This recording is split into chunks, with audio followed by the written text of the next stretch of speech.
And here we are again. Yes. This will be the last of a great four-part series. Uh, and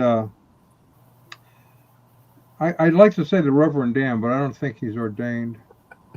He, he No, can not. be reverent at times though, but I don't think that qualifies exactly. Okay, Dan, you want to take us away?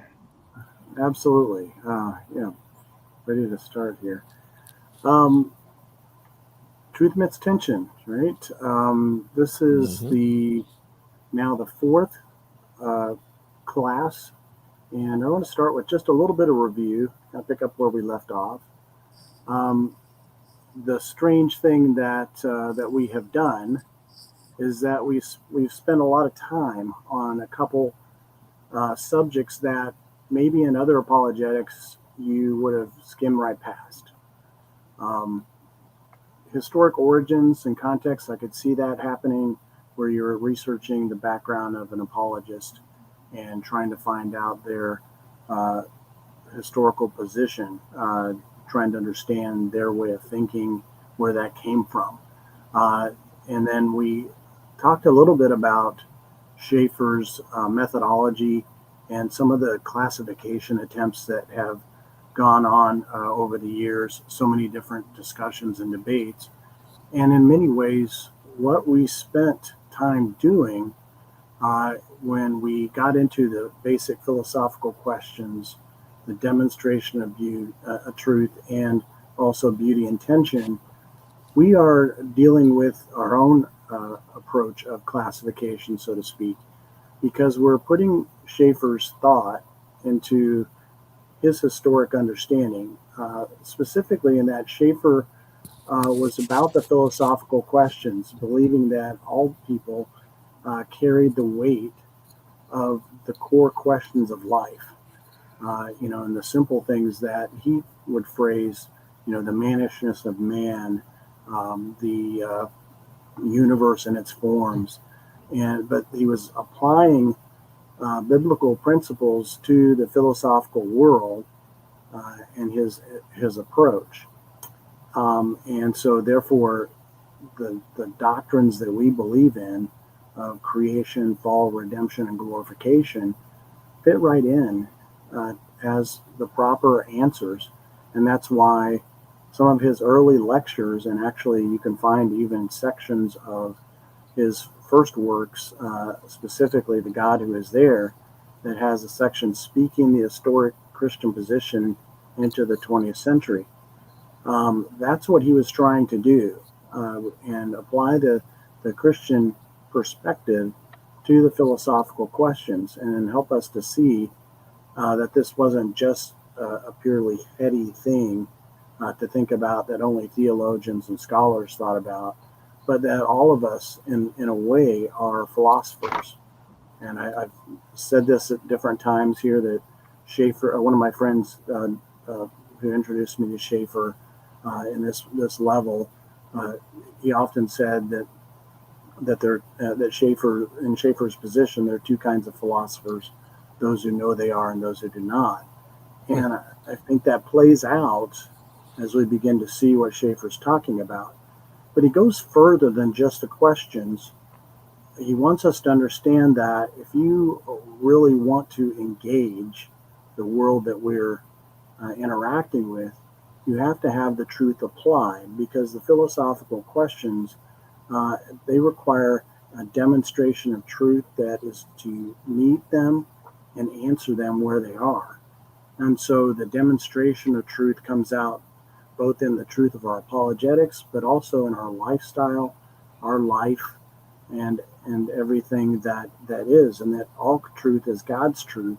And so we're helping people to find these answers, and we're helping to uh, give that demonstration of truth in a real way, not just say it in a very slight tone. And he was a little bit critical of the evangelical church because at times we would say, oh, Christianity is true, but wouldn't necessarily take it to the next level of actually living it out and many of Christians today, or in his time in particular, he noted were practical, uh, basically non-believers in some senses, because they believed at the point of salvation, but they didn't necessarily apply it to the whole of life. And his point, it's rather interesting. He goes to Lausanne in 1974 and speaks, and during his speech there, he says to them, "God saved the whole man, and the whole man is redeemed in Jesus Christ." So it's not just the point of conversion and to get a nice little feel-good experience and to get a little existential trip in my thinking or my experience, so to speak. Uh, no, rather it's the whole man, and the whole man is redeemed in Jesus Christ. So it's different than what the existentialist is actually doing. At the time, the existentialists were seeking out in life the experience that helped define their reality, and then and if they couldn't find it, some of them like Camus were saying, "You've got to define it yourself," and so you are trying to make this demonstration, if you will, to help them understand something of what the truth really is by living it out in front of them in a realistic way, rather than just talking about it. And also that beauty, whenever it's properly applied, is it's a special beauty with respect to the Christian answers. What God has given us is beautiful in its truth, but also in the holistic aspect of everything that is demonstration of Christ's victory. And specifically Christ's victory in that he spoke things into existence, but then also the victory within us, the transformation aspects of his gospel and his message. And you may recall the quote that we had from that section that and I basically will paraphrase here, but basically what Schaeffer said, that God didn't mean for there to be no demonstration of Christ's victory until he comes back again. He meant for you and I to be that victory and to be the demonstration of that beauty. Now, the beauty that Schaeffer is talking about is not just some aesthetic format. It's not just some sort of art. I think it includes art in a very high degree. But what Schaeffer is getting at with the beauty intention is that all around us, we're in a fallen world, and that world is in tension, really with God Himself. But the beauty that exists is also in tension with the non-believer, and we'll be talking about that and breaking that open for you to help you understand just exactly what he's talking about with the beauty and tension. But I do want to mention just an aside here. This is not in my book, but it's something that I'm working on as I anticipate eventually, if the Lord wills and provides and allows, I will likely write a second volume specifically on Schaeffer's apologetics with respect to his apologetics to culture. And so this is what I want you to think about with respect to that, looking forward, is something that sometimes I think theologians in particular, or apologists in particular, when they're looking at Schaeffer's apologetic, they miss this man. This is Hans Ruckmacher. He was a doctor of art history, and he met Schaeffer providentially in 1947. So it's a rather interesting time because Schaeffer is at the World Congress in Churches, and he's acting as a secretary there, and he meets this guy. Above everything else that he experienced there, Hans is the guy that tends to really ignite Schaeffer's mind. In particular, because Schaeffer, had done that tour really of Europe and began to be engaged by all these different things and seeing the art and seeing culture and seeing these differences, the two really became close peers and friends.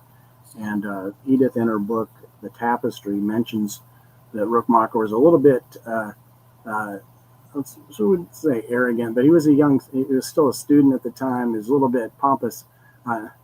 Maybe that's not the best word, but he was a little bit just excited about his position, and he felt like, hey, you and I can really talk, but I don't know if these other guys really truly understand. And so, but what we find though is that they begin to work together, and they eventually. He's part of the formation of the early foundation of L'Abri.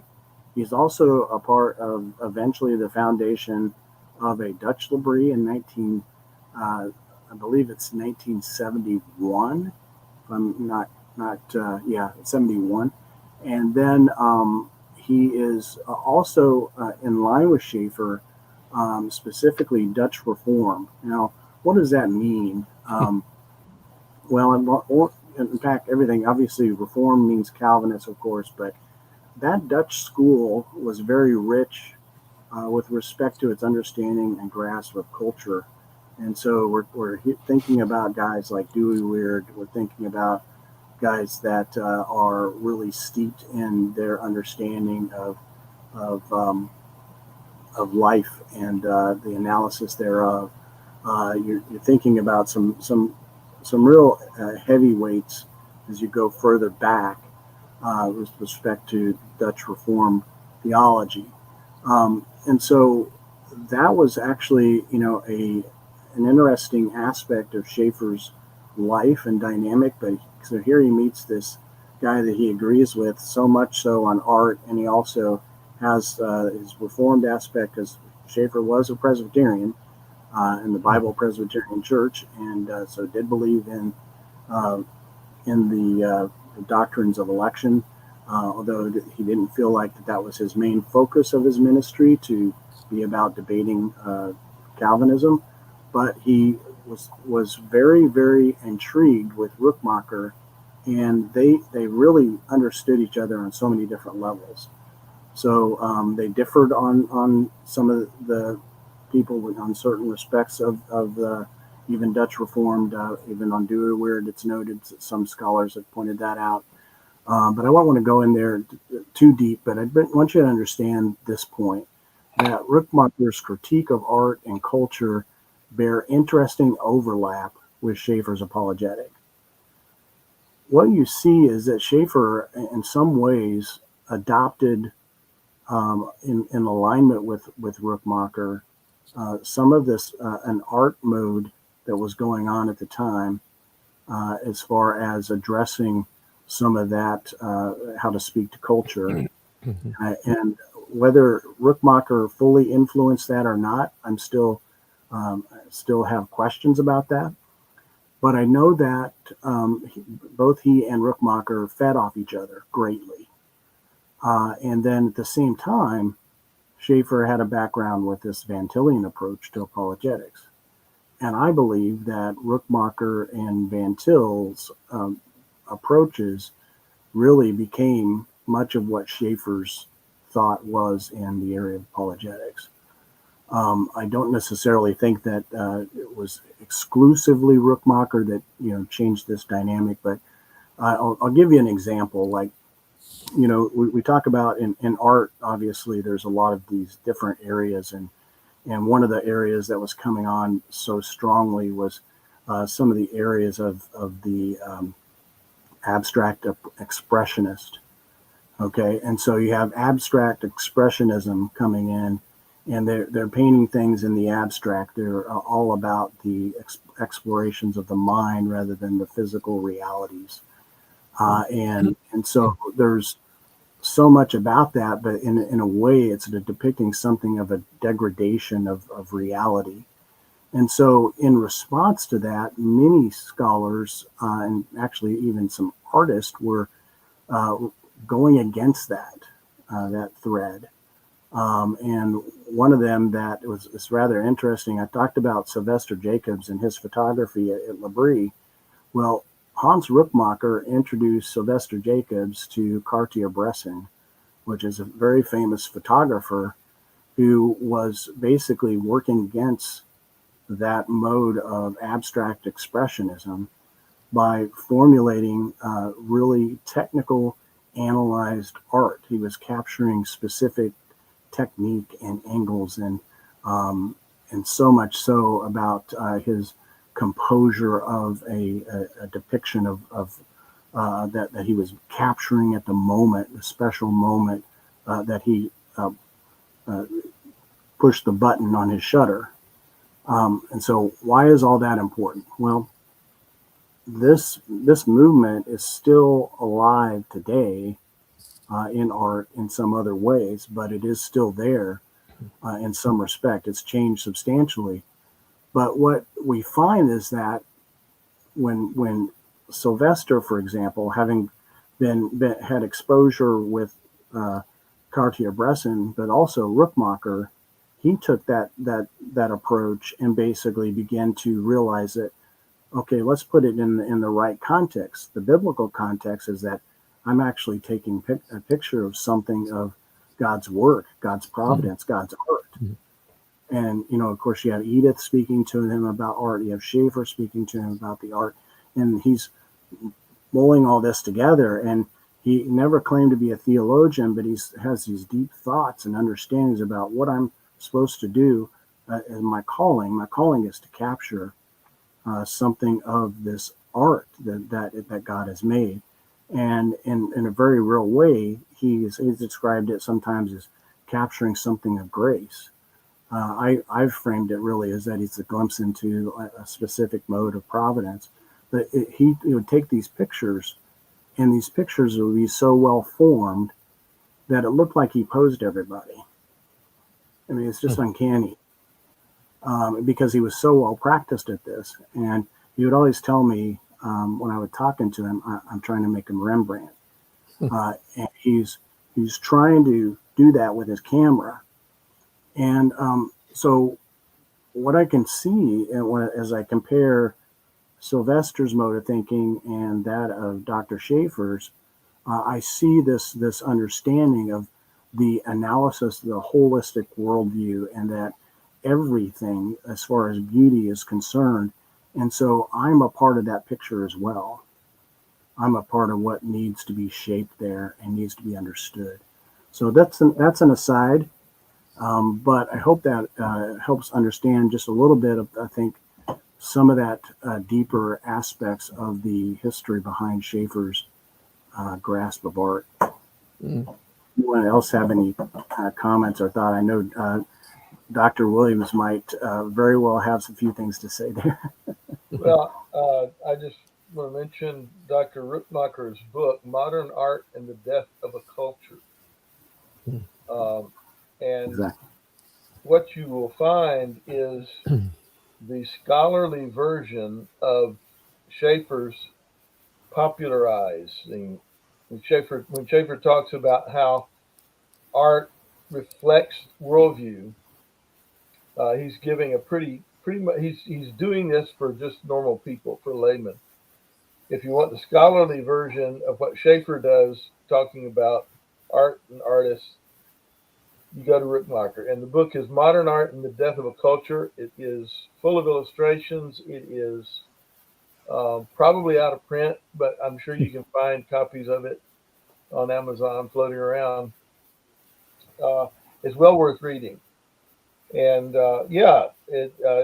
tremendous influence on Schaeffer, to this point that you can find, they're saying exactly the same thing. Schaeffer on a popular level, Rookmaaker on a scholarly level.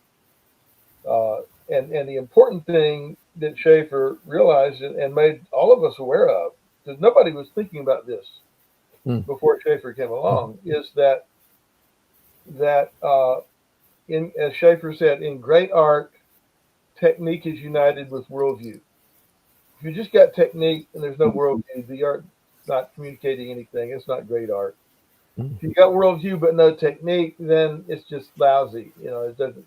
But when they come together, it's very powerful. And Schaeffer would talk about how music, painting, drama, literature, all the arts are basically showing you what happens when a culture gives up its faith in God as the source of meaning, Right. and people try to find meaning in their own heads, or as Schaeffer would put it, in the upper story leap. Mm-hmm. And if you look at modern art, and it's like, why are they making it so ugly? Why does this make no sense? It's because if your worldview is that the world ultimately has no meaning and makes no sense, that's going to come out in the way you paint, in the way you write. And Schaeffer ties that all together in a wonderful way that is very dependent on the work that Rickmacher had done earlier.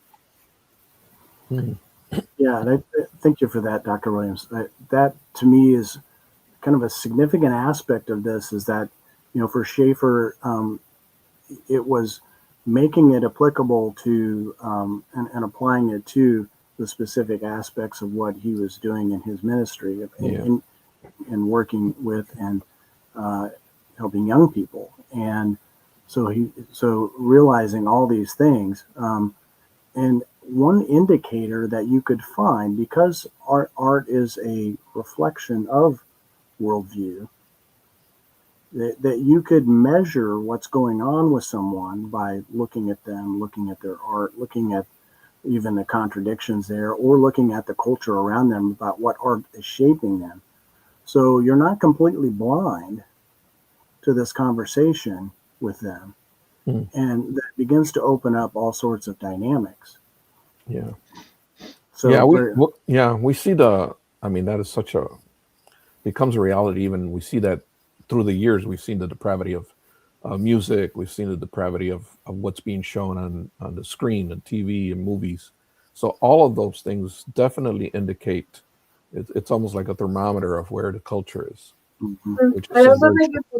I also think it's interesting that you mentioned, like, you can kind of see where someone's at by like the art they create, because art is actually used in psychology a lot to like help people express what they might be feeling, but like tamping down, and like, there's a lot of debate about how accurate the stuff like that is. But I just think it's kind of interesting how it can often be reflected in like what we draw or paint or whatever. I think Burning Man is a great example of art in the culture. If we were to sit there and look at it, it would be fascinating. Yeah, there's one that comes to mind too that I've been looking at. There's a man that his name, I believe his last name is Rodriguez, but he currently just gets on the subway in New York City, and he brings his pen, or his pencils and everything, and his paper, and sometimes he even brings paints, but he will paint the pictures of people while they're on the train, and then at the end give it to them, and just say, "Hey, I painted you." So it appears like a really interesting social thing, and it kind of has morphed into that for him. But where his actual paintings of people on the subway are now going for like $25,000-$30,000, something like that. But the history behind it though is related to guys that were in a different discipline related to Cartier-Bresson, but in New York City, who were painters. And there was one in particular painter at that time who was painting, and he is painting and doing analysis of the subways and the underground, and he's painting all this stuff. But what he was trying to show is he was trying to draw attention to the importance of the smaller things and reality rather than abstraction. But what we realize, though, from the Christian perspective, is as great as that is, I can appreciate that art, and just like Rickmacher was friend with Cartier-Bresson, I can appreciate it, but I also realize on what basis are you saying that the things are important? Mm. And see, this is where Right. Schaeffer is able to look at and analyze and find the tension that this is a contradiction, if you will, that doesn't quite add up. Mm. And so that's where we can begin to speak. And so this part of this beauty that begins to emerge as we start to talk about tension goes into this. So point of tension and worldview consistency. I'm going to suggest that really the starting point of a lot of our inconsistencies starts with a violation of circles of existence. So when finite man tries to place himself in the role of God, Mm. he degrades his own existence in the process. Yep. Yep. Yep. Yep. So he turns himself and begins to see himself as an animal machine or something to that effect. He ends up changing the interpretation of who he really is. And so he's lowered his existence before God because he's not truly who God, he still is, even though he doesn't recognize in his thinking. Mm. But he's not in his thinking, he is less than man. He's less than man. And that creates all kinds of tensions, all kinds of problems, because it turns out man is not a very good God. He's finite. Yeah. Finite man can't see and answer all of the questions, and he doesn't have those. And so that eventually brings us into how Schaeffer describes it here, is that the non-Christian man cannot be consistent. Because no non-Christian can be consistent to the logic of his presuppositions. The reason for this is simply that man must live in reality, and the reality consists of two parts: the external world and its forms, and the mannishness of man. And man's mannishness, including his own mannishness. Not no matter what man may believe, he cannot change the reality of what is. As Christianity is the truth of what is there, to deny this on the basis of another system is to stray from the real world. So it's impossible, really, for man not to be consistent with God's world, because he has just by the fact that he started the starting point of trying to put something else in the place of God, it automatically puts him in a place of inconsistency. Hmm. And so because of that, what Schaeffer points out is that he lives in something of a closed system. This closed system is something that has been really kind of explored. Schaeffer, as Dr. Williams mentioned, there's a concept in Schaeffer of an upper and lower story. And so the lower story is where man is. He's in this world, in this life. The upper story is where the ultimate truth is, and the understanding of God, or the ultimate answers. And by closing himself off to the material world, then Schaeffer points out that he is kind of trapped in a box, if you will, in this system. So the source of man's inconsistency is that he has enclosed himself in a closed system that has no access to the upper story answers. So he can't get there because the answers are beyond him.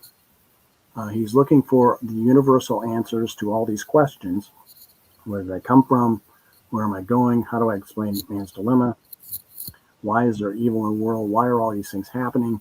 And where am I going? And what happens after I die? And he has no answers. And he can't find any real answers that are going to sustain him in that closed system. And so what begins to be mapped out is this area of a pole of two consistencies, which Schaeffer talks about, that he's naturally being pulled from the real world, the external world, and himself. and the logical conclusions of his own non-Christian presuppositions. Mm-hmm. So in Schaeffer's words here, every person has the pull of two consistencies, the pull towards the real world and the pull towards the logic of his system. So he's being stretched constantly by the testimony of the real world, the testimony of the world, and actually himself. His own body is testifying to him, and that at the same time, his own mindset is in another concept, another construct, and as Schaeffer says in other places that many times people haven't even thought about what their presuppositions are about the world, about how things exist, and so this is one of those things that we can begin to talk with people about. I recall sitting with someone one time, and we were just, it was, so sometimes, you're in work settings, you can't really talk much, but, we're just kind of hanging out at this one point, and I'm like, I'm just curious, what are your opinions of ultimate realities? Oh boy. And he was like, whoa, I've never had anybody ask me that. And he was actually intrigued, and he was actually willing to talk because I didn't just like right away just shove something Christian in his face. But rather I wanted to find out what he was thinking. And that was genuine because I really did want to know what his thoughts were. But if you come at that approach, you begin to see that you can begin to listen for the inconsistencies, because how does he answer the basic philosophical questions? Right.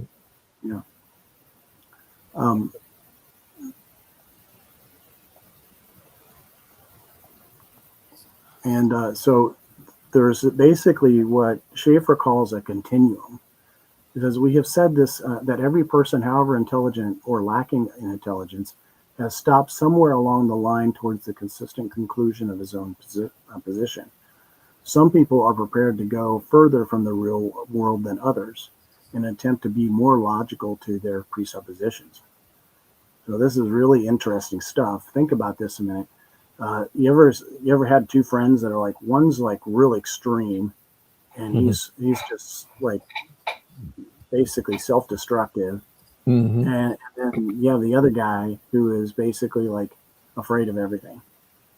And neither one of them really have grounding for those positions, but it's just kind of they're playing off their personalities, and they are somewhere along that line. And so what Schaeffer points out, this is a chart from Mark Ryan. Mark Ryan kind of did a slight variation of Schaeffer's original chart. And so if you think about it, this continuum, basically it's a line. And so somewhere along the line, each person in their tension is going to be more extreme or less extreme. And so some people will be closer to God's reality. And I've actually, I've had this experience before where, I'm talking to somebody and I start talking about the things of God. It's like, I was kind of raised that way. I guess I kind of believe that way. I guess I just need to know more. So can you tell me? Okay, we're good. Let's go. But then you're talking with some people and it's like, oh my gosh, they're so far from the real world that you have to push them further so that they see where it's going. So the more consistent with the false interpretation of reality, the further away we are from the world that God has made and placed us. So this becomes part of the aspect of analysis for us, finding out by just asking them questions, talking with them, being a friend, and trying to understand. That we can begin to understand where we need to talk with them, where do we need to focus, and where should we go. Yeah, and see, what you're saying is so important because many people don't even realize they have a worldview. Right. So when you bring that up, they might look at you even cross-eyed, like, what are you talking about? Yeah. And so you have to ask them the questions to discover of what they already possess in their hands. It's like they're walking around with it, but they don't know what it is. What it They is. don't even know they have it until they go, "Oh, that was in my hand all this time." Yeah. Yeah. Yeah, it's. I think too. It's something of the human condition that we do things and begin to think things in survival mode, so to speak. Right. We're going through life and we're trying to cope, trying to figure it out, and we latch on to things that we think feel us more secure, and it helps us feel more secure. And as we do that, we are picking up those notions, and we may have learned things like presuppositions from our parents. We may learn it from somebody at school, from a friend. They come from all different directions. Mm-hmm. So our Right. worldview is a complex shape of thoughts, and sometimes we can be. What's interesting is that we can be more consistent in some areas and less consistent in others. I think my challenge too, for myself as a believer, is that I've begun to identify in areas of my life. Oh, gee, I'm not really consistent with what I believe, and so I have to deal with that as well, right? Yeah. Every now and then you run into people, or at least I think I have, not too many, but every now and then you run into somebody who has, it's caught between two worlds, you could say. They think they're Christians, or they believe they think they're Christians. Mm-hmm. But when you look at their lives, it really makes you wonder, big question mark, because there's nothing there that shows. And then their theology is a mixture of all kinds of things that they have picked up, from different churches or places. So Right. it's a tough place to be with, because if the person doesn't believe they need a savior because maybe they're not saved at all, how do you Yeah. can't convince somebody that things are okay, that they're not okay. So that's a Yeah. tough call. That's a tough call. Yeah, and so that's where I think Schaeffer's going with this, is that we can begin to speak to that, Yeah. and that is the troublesome thing. So because this is something that Schaeffer says is so startling here. If you really take heart what he's saying, if the man before you were logical to his non-Christian presuppositions, you would have no point of communication with him. Exactly. It would be impossible to have communication if he were consistent. But in reality, no one can live logically according to his own non-Christian presupposition. And consequently, because he is faced with the real world and himself, in practice you will find a place where you can talk. He would not be where he is, suspended between the real world and the logical conclusions of his presuppositions, if he were consistent. Mm-hmm. And to the extreme, he would probably take his own life. Yeah. Because you realize the futile aspects of not having answers. Right. It's a very scary place, and we have to be mindful of that, especially as we're talking and as we begin to also point things out.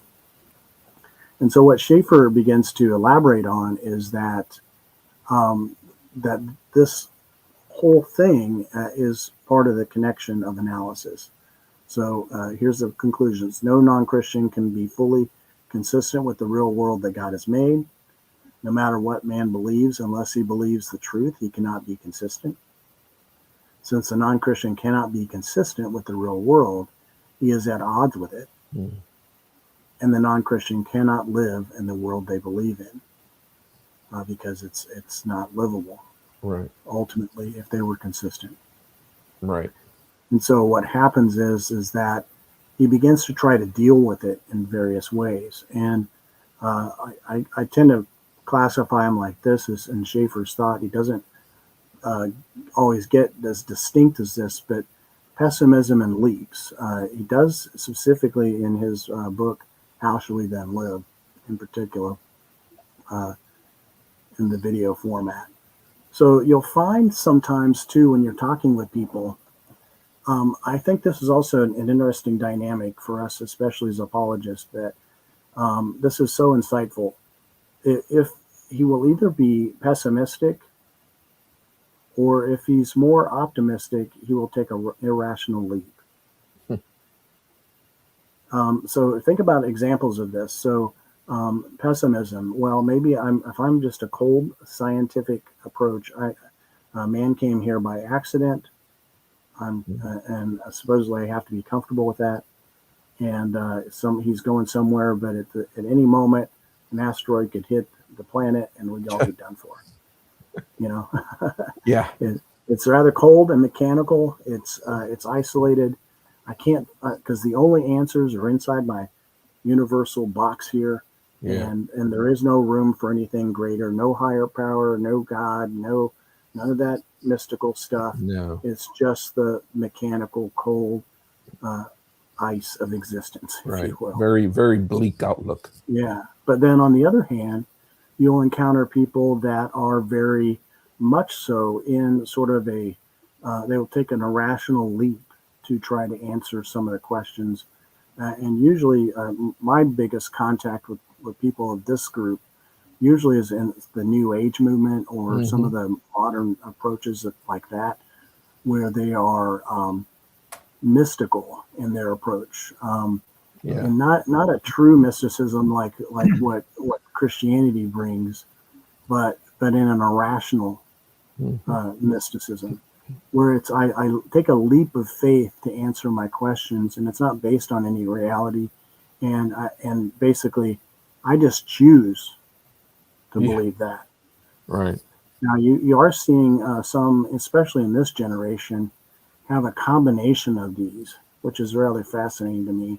Is that they can be a little bit pessimistic, but they're irrational, and they're thinking, I just choose to believe this answer, and I don't care if it doesn't make sense because it's what I believe.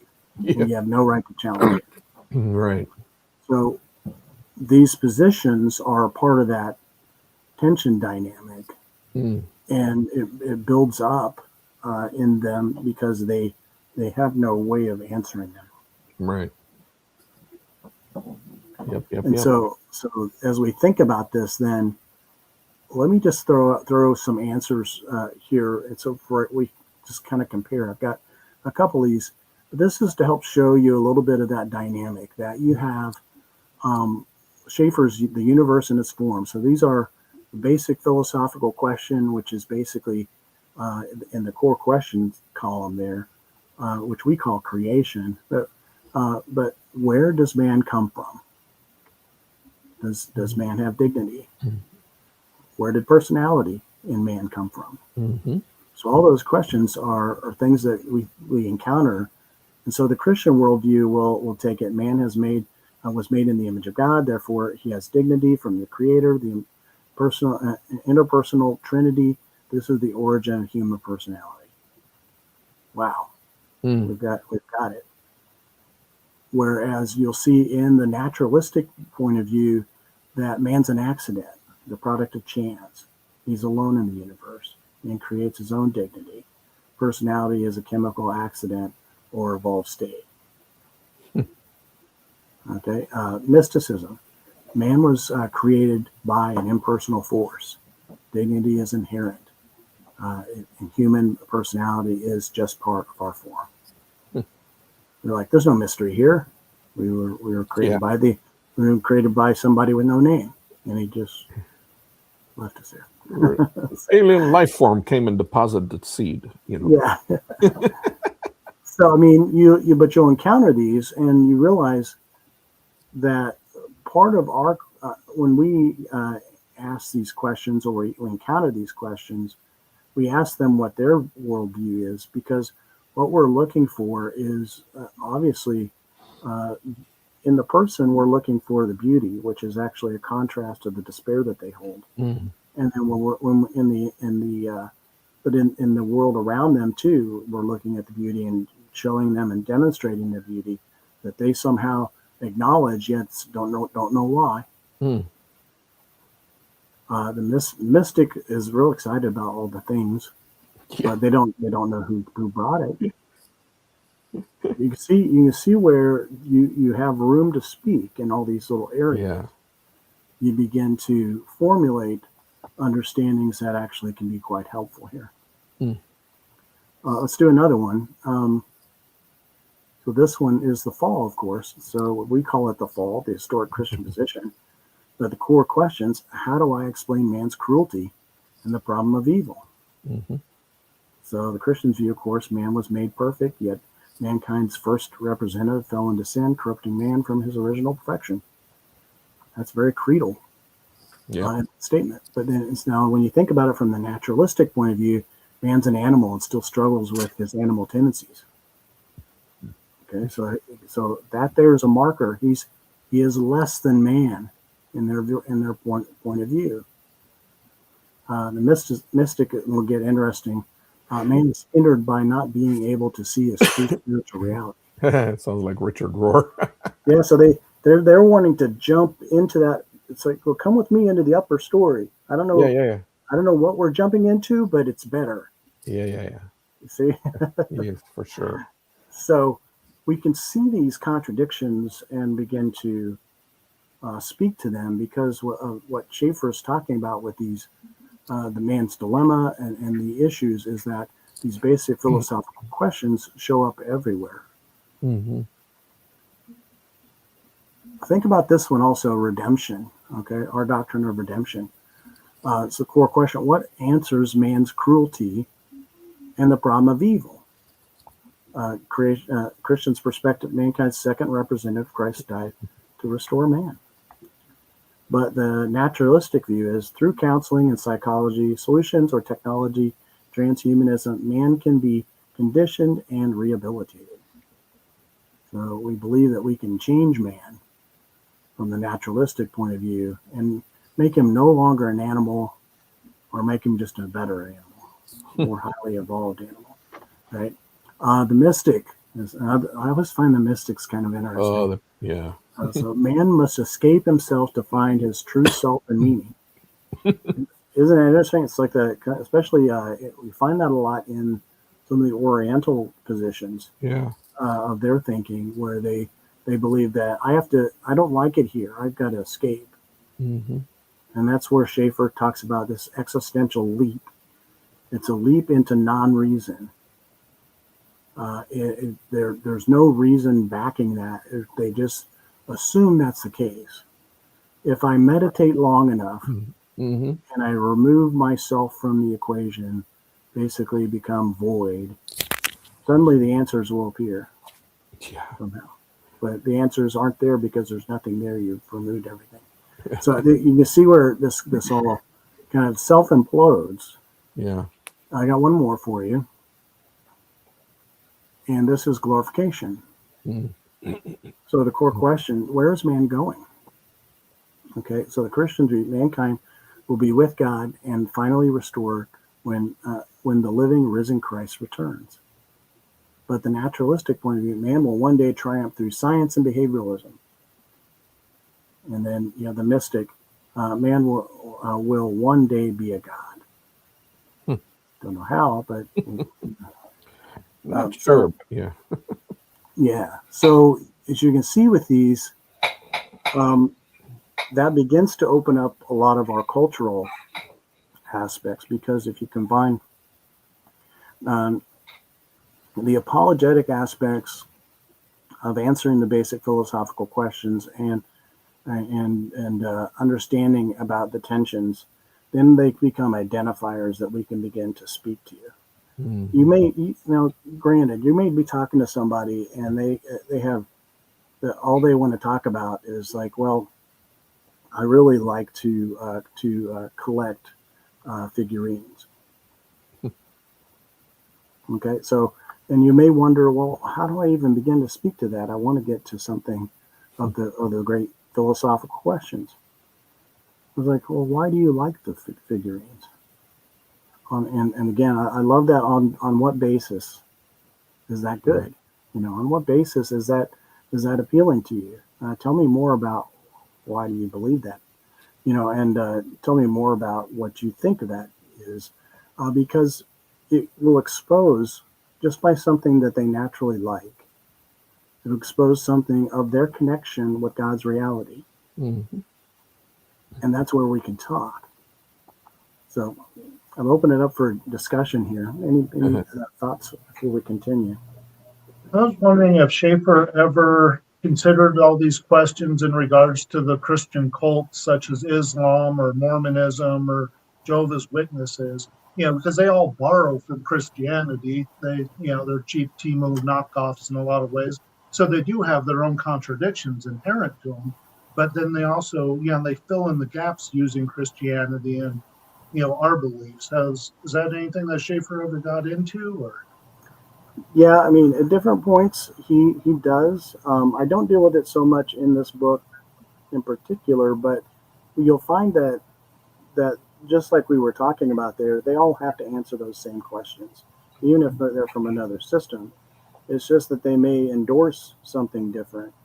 So what we have to do is begin to speak to them about what is the consistency of their system. Usually, what you find is that at some point along the way, they've taken one of those leaps, especially in non-religions. I mean, mystical religions, because they don't have an actual pragmatic answer for why they believe what they believe. It's just Right. so and so said so. And we actually have the Word, and the Word was revealed. We have natural revelation, those things. So we're not disconnected in that same light. So we have room to speak. Any other thoughts for anyone there? Schaeffer Well, active. Astros poses a question here, or a note, something they noticed. It has become a popular teaching among the super pastors that Christians are on an equal playing field with God. Mm-hmm. Yeah, does not sound orthodox in any way, shape, or form. Yeah. Well, that's what they do. They No, deify it man. certainly exists in Word Faith and Right. New Apostolic, but it is bleeding into the evangelical churches to varying degrees as well. Yeah. So, Yeah, I think that was a regular warning from Schaeffer, is that when we remove the doctrinal emphasis, and we remove an understanding of what we actually believe, then anything can be replaced with it Sure. there. And suddenly, before we know it, we've adopted a completely different worldview. right. Yeah. Yeah. So now that I managed to cut Don off, what were you? I was just going to say that Schaeffer was active. The 50s through the 80s was before major influx of Islam into the West. Mm-hmm. So he was dealing mainly with secularism and with Eastern religion. Mm-hmm. That was just what was on his plate. Coming in. Yeah. But his approach, as Dan says, his approach was consistent with everybody, which is, are your presuppositions really going to provide answers that we can live with consistently? And any deviation from the biblical worldview puts you in a position where you're either going to have to contradict yourself or contradict reality. Mm-hmm. And that, people go through life often without ever having to deal with the problem that presents. But when you're in the middle of a crisis, you find out if your beliefs actually are going to help you or not. Mm-hmm. And I one of think Schaeffer's techniques was what he called taking the roof off. right. That's our next step. You've built this house of belief over your head to protect you from meaninglessness and from just a life that's intolerable. And one of the things that Schaeffer would say we need to do is at some point you have to just remove that, so that people are confronted with, does this life have meaning? Can you really exist without that, or with a meaning that you've just created for yourself. Uh, and yeah, when people face those questions, then you have the opportunity to reach them with the gospel. Mhm. So let's jump into that. In particular, the next portion here being taking the roof off. Yeah, there you go. Yeah. I had Providence. not seen these slides in advance. Uh-oh.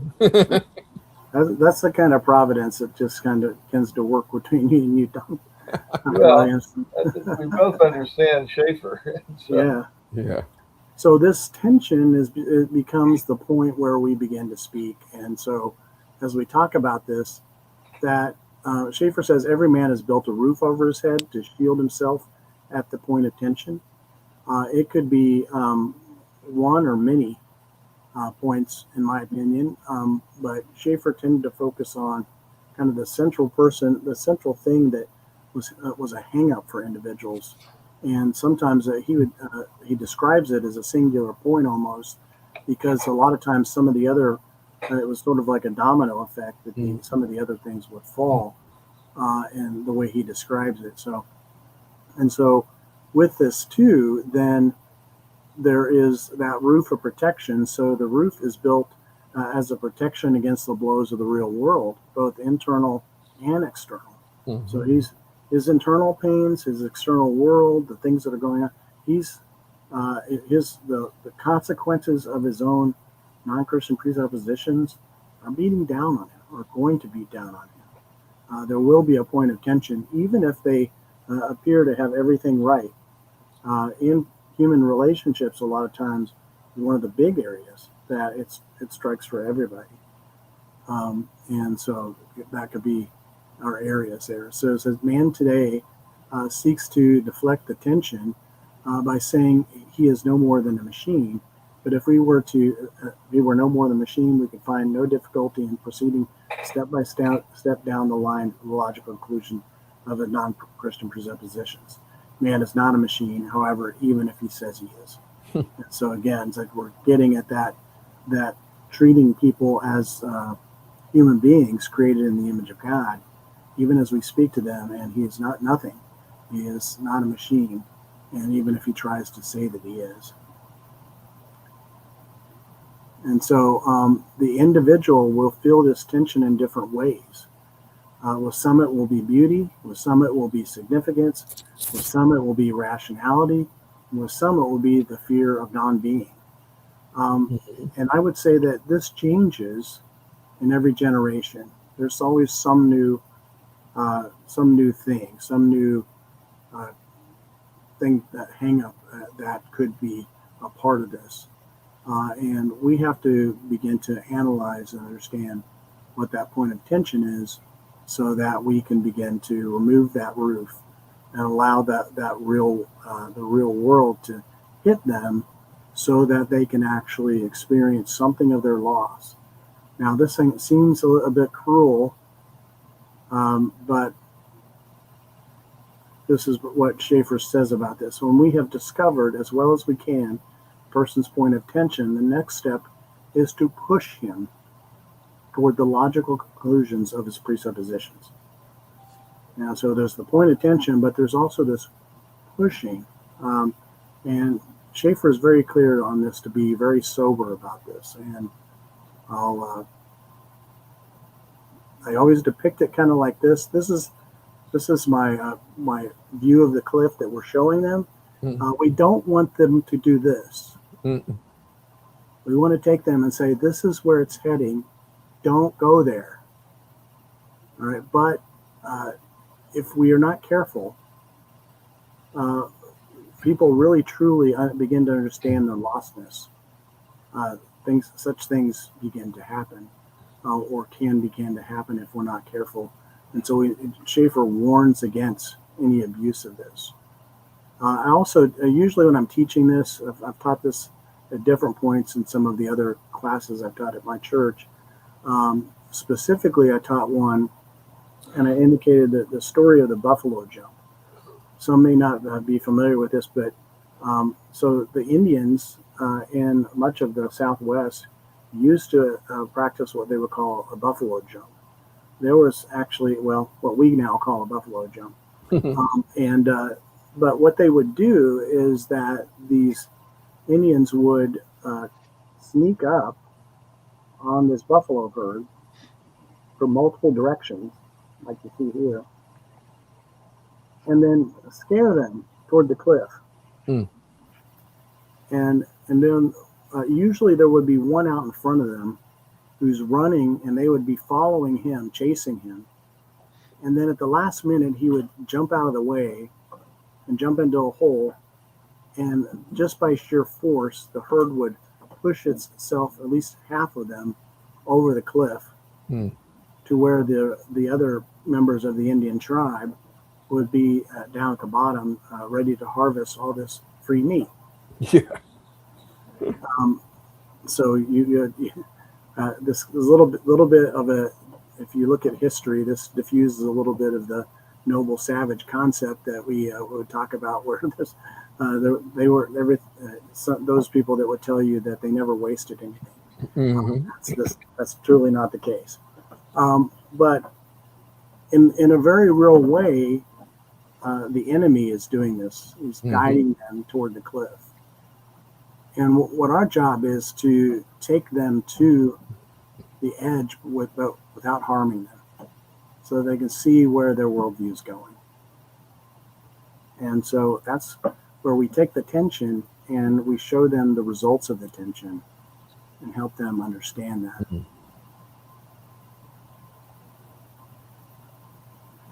And so Schaeffer always provides this warning. He says, as I seek to do this, I need to remind myself constantly that this is not a game I'm playing. If I begin to enjoy it as a kind of intellectual exercise, then I am cruel and can expect no real spiritual results. As I push the man off his false balance, he must be able to feel that I care for him. Otherwise, I will only end up destroying him. And the cruelty and the ugliness of it all will destroy me as well. Merely to be abstract and cold is to show that I do not really believe this person to be created in God's image and therefore one of my kind. Pushing him toward the logic of his presupposition is going to cause him pain. Therefore, I must not push him any further than I need to. So this is Schaeffer's warning, and think about what he's saying here, specifically with that being abstract and cold, and why he doesn't advocate that citadel mentality where I'm lobbing rocks over the wall, trying to destroy arguments. You know, you always see these videos on YouTube and some of the other different hosts that, you know, Christian destroys the arguments, you know, and it's like, let's not be that way, because that's not what is most effective. They are truly created in the image of God and are actually acting in contrast to that. And we need to respect what God has created. And that can be a difficult thing in these days, but it still needs to happen. And so Schaeffer says the whole purpose is not to make them admit that we are right in some personally superior way, nor to push their noses in the dirt, to make them see their deeds so that they will listen to the gospel. And, you know, even at times too, you know, you may take blows or even get certain things wrong. And I think that's huge in understanding that you gain a lot of ground by that humility, by making sure that we are being sensible in this pursuit of helping them. So Schaeffer, in this scope, what we're looking for is a place where they will bow. And Schaeffer analyzes it like this. He says 3 bows: that man must bow as a creature, meaning that man must admit that he is not autonomous. He's not just purely functioning on his own, but there is a creator. Man must bow morally, must admit that he has true moral guilt, and he has broken moral absolutes. And then a man must bow in the area of knowledge. Man must accept God as a source of truth and adopt his truth. Thus, man must accept Christ as Redeemer, Christ plus nothing, Schaeffer says. You say, well, some people might accuse Schaeffer of making things too complicated here. Why not just accept Christ as Savior? Well, like I said, the people came to L'Abri at times, and they accepted Christ as Savior, but didn't know that whether God exists or not. That contrast should be huge to us, in realizing that the whole message has to be about bringing people to the proper state of who they are as a creature, and that as a creature they have to begin to understand that the answer to man's dilemma is to bow morally before God and accept his answers and accept his Redeemer. And that becomes so significant. Christ plus nothing. Amen. And if we find the man ready to receive Christ as Savior, then by all means we should not talk about presuppositions, but tell him the glorious good news. You may still talk about presuppositions afterwards if you want to get things Sure. because they may carry with them some other things. But Schaeffer talked about just had people that he's encountered where they were ready to hear the gospel. God had already brought them to what they needed, because the seeds have been planted elsewhere. The testimony of creation, the testimony of themselves. Interesting read sometime. You want to read about some of the dynamics of some of the Schaeffer's questions and answers and the way he dealt with them. Read his there's a book about his letters, Schaeffer's letters, and he answers like all of the common stuff that you would encounter today. People writing to him, hey, I'm a homosexual. Can I live with people? And he has to answer these kind of questions. I don't know if God exists. How do I even begin to explore this? And I mean, Schaeffer would unpack all these wild questions and answer them in a very gracious way, and then also invite them to come and stay at times too. So I have one more brief section, but I want to take time to discuss a little bit of that, applying that, taking the roof off. What are your thoughts on that?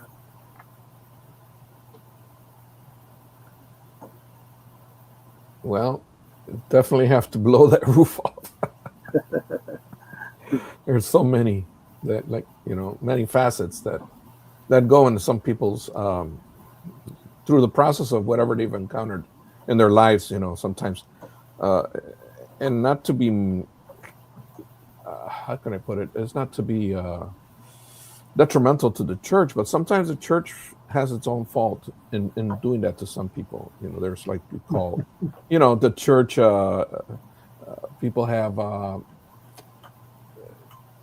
that where they've been hurt by the church, and it's the people in the church, not God. It's not has nothing to do with God and the Scripture. It's just misuse of the Bible in many ways and stuff, and so that can be hurtful to people, and they come out of that with presuppositions of, the church did this to me, so therefore they equate that with God being the same way, just like a father who's abusive and the child grows up and doesn't want to know about God, God the Father, and they're like, no, my concept of a father is nothing to what that I want to know about. So there's all these scales that have to be torn away, all these roofs that have to be blown.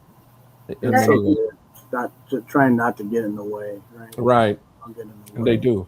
Yeah. I think it's super important important how you do that. You know, you need to offer hope, because if there's no hope, what purpose do you have for living? And so many people, I mean, you take their roof off, that's what's holding them back from suicide or whatnot, and it's pretty intense. You have to Mhm.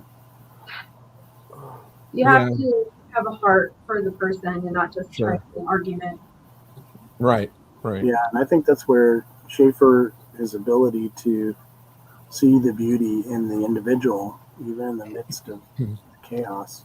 I would Well- say it's more like taking the roof off tile by tile instead of Yeah, it was a gradual process at times yeah. where needed, very careful, Yeah. very instructive, letting God speak, Yes. sometimes taking breaks, praying,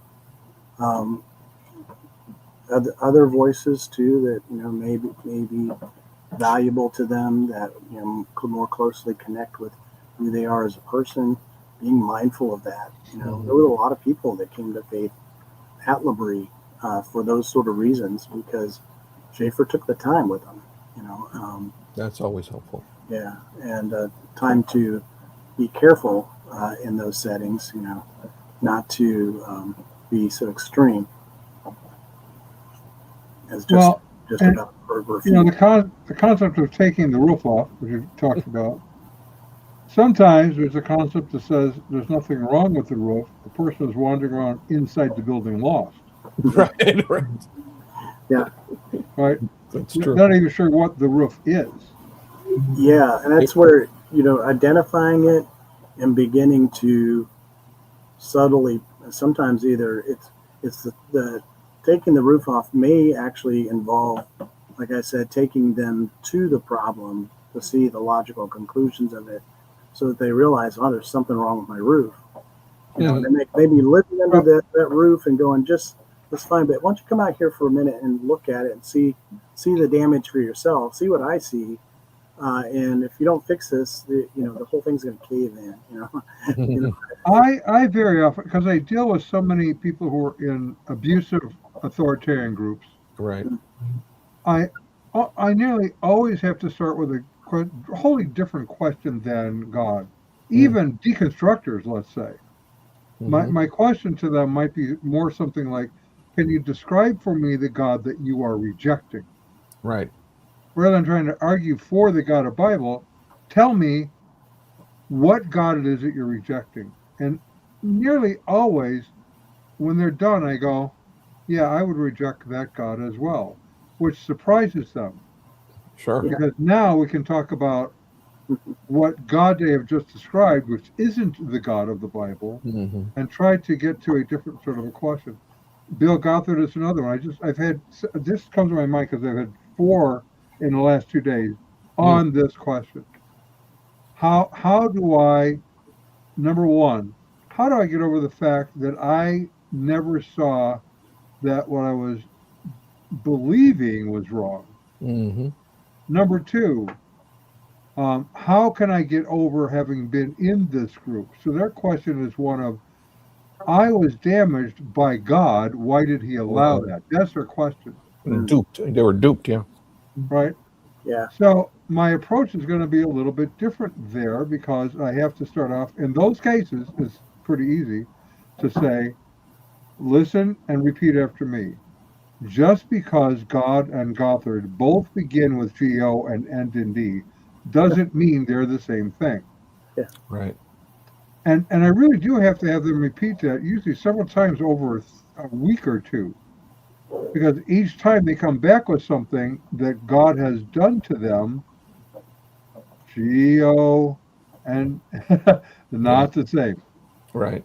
So that's a little bit different, because you're dealing with someone coming out of an abusive church situation. Right. Which would be different than, say, dealing with a Hindu or a Muslim or something else. Right. Yeah, great thoughts. I think, Schaeffer had people that were professing Christians show up as well. But the reason why they were there is that they had questions and no one would answer. That's a big one. Right. And so Schaeffer would answer, and was able to cultivate some goodness there because and actually give them something to grow on.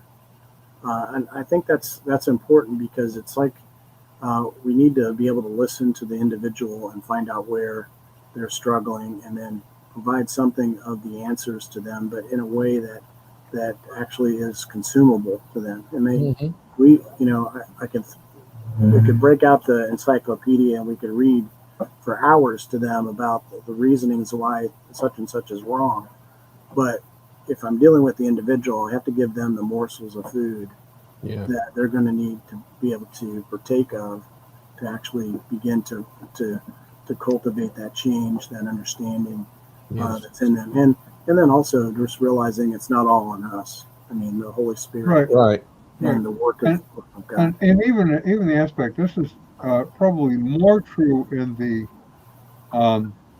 evangelical reform types of churches, is the question of art and the faith. And you've done a lot with that, and I think it's a really important thing, something that I have thought a lot about. I know Cornerstone Festival used to have whole huge displays of art, and I was fascinated by that because it was bringing an element of the faith to my attention that was lacking in the kinds of evangelical churches that I was attending, which had like zero in the way of art. Yeah, and I remember even just having a discussion right before this via text with a friend specifically about that subject, because if you think about it from Schaeffer and Rookmacher's position, that the art that we see is a demonstration of God's victory and His grace and beauty and truth, then if the church is not exhibiting that, we are not showing the full magnitude of what we could be showing our generation. And because realize that from their point of view too, is that the barometer, as when they look at the secular world and its art, they see sometimes even in its magnitude and also in its destructiveness, they can see that it's conveying the same worldview. But then sometimes in Christian art, you would sometimes see stuff that is so very shallow at times. Not that it all is. I know there's some wonderful Christian artists out there flourishing, but it's something that we need to make sure as a body we are elevating. And it's not just art, but it's that and everything else with respect to beauty and truth in our lives and in our witness. Yes. And maybe there's something deeper than that. Let me throw this out to you. Okay. How many, you can't quantify this, I would say the majority of Christians, when they think about having been created in the image of God, what does that give to them in a picture that they are thinking? Well, that will look like this physical being. When, in fact, when it says you were created in the image of God, it's not talking about a physical appearance of any kind. It's pointing out that God created us with His communicable attributes, one of which is creation. He's creative God. He's a loving God. Here's all these things. And that's something that we're not really trained for in the church, that's what this means. And I think Schaeffer picked that up in his way. That's really where he's going is, here's the communicable attributes of God that we can put on display for the world and help them to understand what the Christian life is about. Exactly. Yeah, I think you said it well. Very true. Well, let me jump into the last segment here because we're obviously getting close on time, but this one is very short. And this is what Schaeffer calls the final apologetic. It's really in two verses here. Specific verse here is from John 13:33 through 35. So, little children, yet a little while I am with you. You will seek me, and just as I said to the Jews, So now I also say to you, where I am going, you cannot come. A new commandment I give to you, that you love one another, just as I have loved you. You also are to love one another. And then here's the important line that Schaeffer points out. By this, all people will know that you are my disciples, if you have love for one another. Mm-hmm. And so that's the testimony of the first sign, that love for one another is a demonstration of Christ and our unity. But he says also in John 17, which is considered Jesus's pastoral prayer, he says, I do not ask for these only, but also for those who will believe in me through their word, that they may all be one, just as you, Father, are in me, and I in you, that they also may be in us, so that the world may believe that you have sent me. Mm-hmm. For Schaeffer, the final apologetic is that our oneness is a demonstration of us being in Christ, but then also that as we are one, being made one by the Father, so that the world may believe that he was sent by the Father. So it's Christ actually imparting something of a prayer for us on our behalf, of our unity being a demonstration of his validity. And that testimony would be something that the world can observe and actually even judge, because they can look at it and they can say, well, you guys aren't one, you're not truly loving one another. Mm-hmm.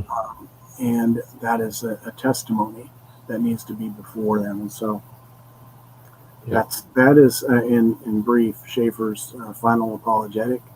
It's basically to point out that core emphasis, and as we think about it, to remember from the previous information, that we're talking about the core questions, the philosophical questions with respect to everything that is, and that all truth is God's truth, all beauty is God's beauty, and then the work that he's doing, the special work that he's doing in us, is very particular and a very heightened demonstration for us that we could be a part of through his grace to demonstrate the victory of Christ's cross. And so as we think about that, it's a great place to begin to stop. Any other closing thoughts for discussion? Thank you for the presentation. It's been very illuminating. Yeah, you're so welcome. It's wonderful to be a part of this. And like I said before, it seemed very providential, because I have this very uncomfortable gap in my teaching schedule that just suddenly opened up because Don asked, and the Lord seemed to shuffle things around.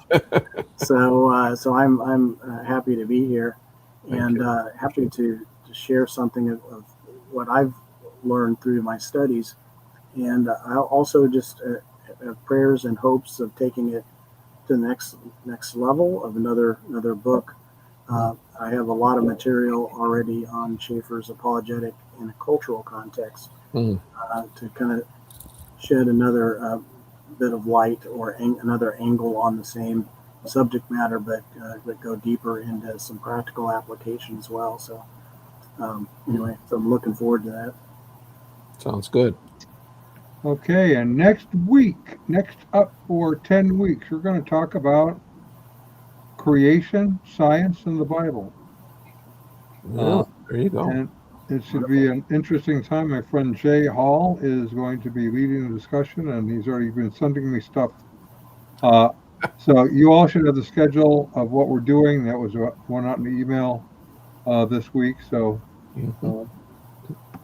thank you, Dan. It's been great. And I will get you the video tonight. Thank you.